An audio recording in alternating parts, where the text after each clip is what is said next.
Барлығына сәлем. Мындай есеп шығаруға тырысақ. Институтта 560 ер бала оқиды. Егер қыз балалар барлық студенттердің 80%-ын құраса, институтта барлығы қанша студент бар?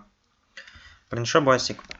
Ұлдардың саны 560 болса, қыздардың саны біз білмейміз, бірақ не білеміз? Біз қыздардың саны 80%-ын құрайды бүкіл студенттердің. Демек, мысалы, қыздардың саны Q деп алсақ, бұл неше? Тең 80% деген 0,8 көбейтілген барлық студенттерге. Барлық студенттердің саны неше? Ол ер балдар мен қыздар.